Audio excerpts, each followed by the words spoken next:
Online ठगी के बढ़ते मामलों पर सरकार अब अलर्ट मोड में आ गई है। जल्द ही इस दिक्कत से निपटने के लिए सरकार नया प्लान तैयार कर लेगी।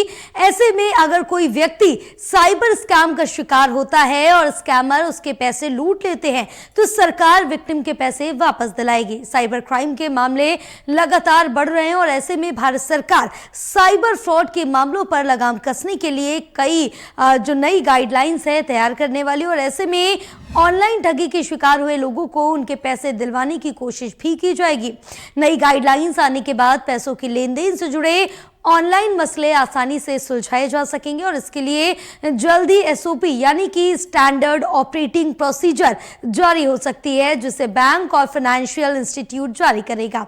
साथ ही भारतीय रिजर्व बैंक ने बैंकों के लिए अनिवार्य किया है कि वे व्यापक रूप से स्वीकार्य साइबर सुरक्षा नीति अपनाएं, जिसमें साइबर जोखिम को रोकने के लिए रणनीति स्पष्ट की गई हो और कारोबार की जटिलता के स्तर के मुताबिक जोखिम स्वीकार्य स्तर तक ही रहे। नियामक ने जोर दिया कि साइबर सुरक्षा नीति व्यापक आईटी नीति से अलग बनाने की जरूरत है। रिजर्व बैंक के डिप्टी गवर्नर ने भी बैंकों की साइबर सुरक्षा का मसला उठाते हुए कहा था कि बैंकों को हाइपर पर्सनलाइज्ड और टेक बैंकिंग माहौल में साइबर धोखाधड़ी को रोकने के लिए साइबर सुरक्षा मजबूत करनी चाहिए। उन्होंने इस बात पर भी जोर दिया कि बैंकों को समय से ग्राहक की शिकायत का समाधान मुहैया कराने की कवायद करने की जरूरत है, जो टेक्नोलॉजी और उत्पादों की व्यापकता में तालमेल नहीं बिठा पाए हैं।